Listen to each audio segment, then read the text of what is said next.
tentang perkembangan dan pertumbuhan makhluk hidup. Nah, sebelum kita masuk ke materi tersebut, Miss Hani mau tanya dulu nih.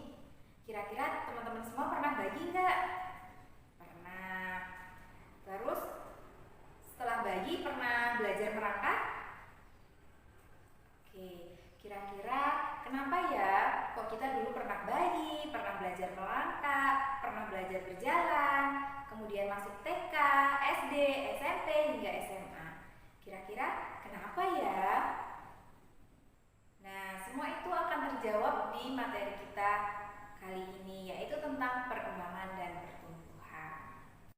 Langsung saja kita akan masuk ke materi perkembangan dan pertumbuhan pada makhluk hidup.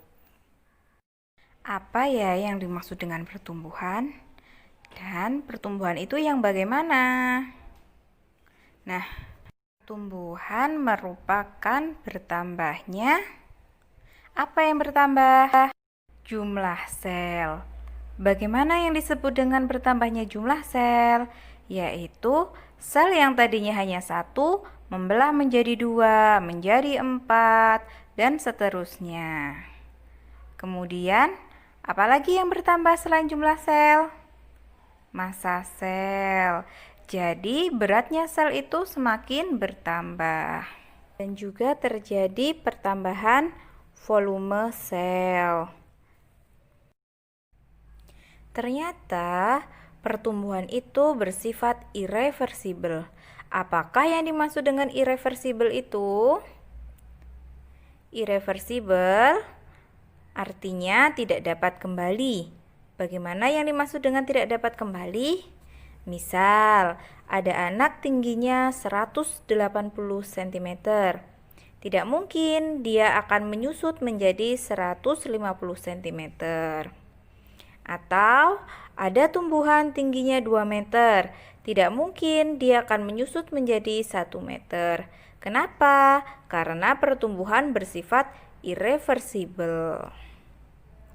Selain bersifat irreversibel, apalagi ya? Yaitu bersifat kuantitatif. Apakah yang dimaksud dengan kuantitatif? Yaitu pertumbuhan dapat diukur menggunakan satuan alat ukur.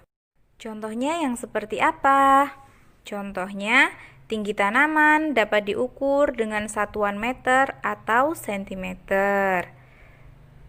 Tinggi badan anak dapat diukur dengan satuan meter atau dengan satuan sentimeter. Setelah membahas tentang pertumbuhan, kali ini kita akan membahas tentang perkembangan. Apakah yang dimaksud dengan perkembangan? Perkembangan merupakan proses menuju dewasa. Dalam proses perkembangan, tidak ada penambahan jumlah sel, tidak ada penambahan massa sel. Yang ada adalah perubahan struktur sel dari yang tadinya meristem berubah menjadi jaringan turunannya, seperti contohnya parenkim. Nah, ketika struktur sel itu berubah, otomatis fungsi sel juga ikut berubah. Jadi, gampangannya seperti misal teman-teman memiliki kertas. Ketika kertas itu strukturnya berubah menjadi kotak nasi, otomatis fungsinya berubah menjadi kotak nasi atau penyimpan nasi. Begitu juga dengan sel. Ketika strukturnya berubah, maka fungsinya juga akan berubah. Kalau tadi pertumbuhan bersifat kuantitatif, perkembangan bersifat kualitatif. Apakah yang dimaksud dengan kualitatif? Yaitu tidak dapat diukur dengan satuan alat ukur. Sebagai contoh, tidak mungkin kita mengatakan tingkat kedewasaan dia 5 kg atau kedewasaan dia 10 cm. Itu tidak ada. Maka kembali lagi bahwasanya perkembangan bersifat kualitatif atau tidak dapat diukur. Sebenarnya, kapan suatu tumbuhan dikatakan telah dewasa? Jadi, suatu tumbuhan dikatakan telah dewasa ketika sudah muncul alat reproduksinya. Apakah suatu tumbuhan dia akan bertumbuh sampai mentok kemudian baru berkembang? Tentu saja tidak. Jadi, mereka atau tanaman itu akan bertumbuh. Setelah bertumbuh, hasil pertumbuhannya itu akan berkembang. Nah, setelah itu mereka akan bertumbuh dan berkembang lagi. Setelah berbicara tentang pertumbuhan dan perkembangan, maka kali ini kita akan berbicara tentang proses pertumbuhan dan perkembangan pada tumbuhan. Jadi, ada tahap-tahap pada pertumbuhan dan perkembangan pada tumbuhan. Yang pertama yaitu perkecambahan, yang kedua pertumbuhan primer, dan yang ketiga pertumbuhan sekunder. Sebelum masuk ke perkecambahan, kita akan mengenal struktur biji terlebih dahulu.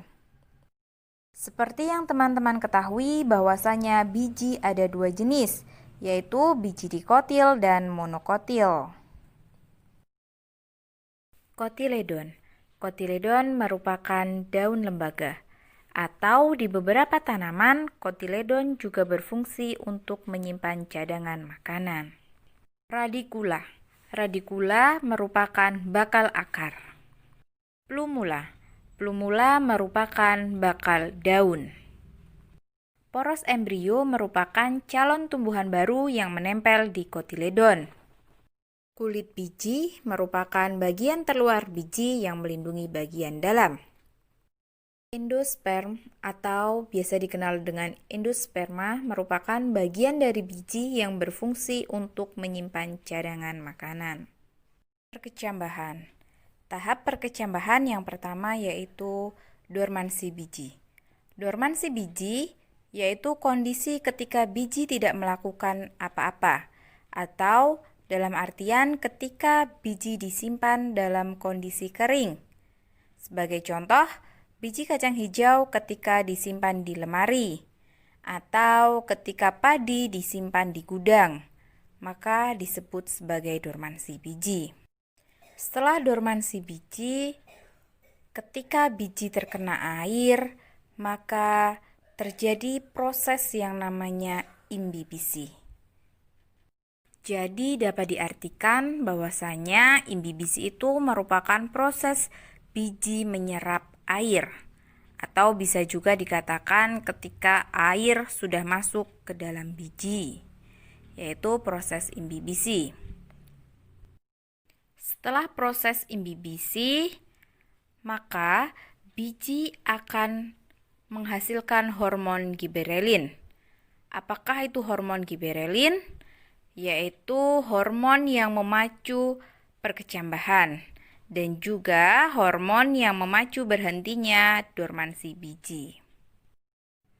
Setelah dihasilkannya hormon giberelin, maka kecambah atau bakal kecambah akan menghidrolisis enzim amilase.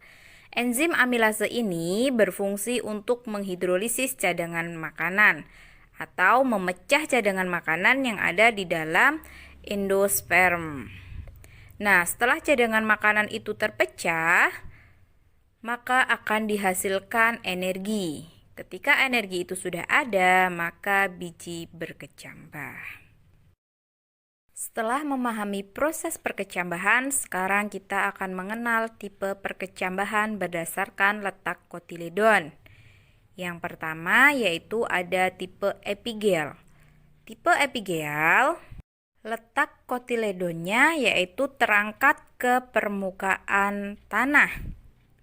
Sedangkan tipe hipogeal yaitu kotiledonnya tetap tertinggal di dalam tanah. Nah, gambarnya bisa teman-teman perhatikan. Tahapan selanjutnya yaitu pertumbuhan primer. Setelah biji berkecambah, selanjutnya akan membentuk akar, batang, dan daun. Pertumbuhan primer dipengaruhi oleh aktivitas jaringan meristem primer. Pertumbuhan primer dapat dikatakan proses pemanjangan pada ujung batang dan ujung akar. Nah, pertumbuhan primer menyebabkan batang dan akar bertambah panjang. Selanjutnya kita akan membahas pertumbuhan sekunder. Jika kita perhatikan secara cermat, batang-batang tumbuhan di sekitar lingkungan tempat tinggal kita dari hari ke hari bukan hanya semakin tinggi, tetapi juga semakin besar. Batang tumbuhan menjadi besar karena mengalami pertumbuhan sekunder. Pertumbuhan sekunder terjadi karena aktivitas meristem sekunder, yaitu kambium pembuluh dan kambium gabus. Pertumbuhan sekunder hanya terjadi pada tumbuhan yang memiliki kambium. Dan pertumbuhan sekunder menyebabkan diameter batang menjadi bertambah besar.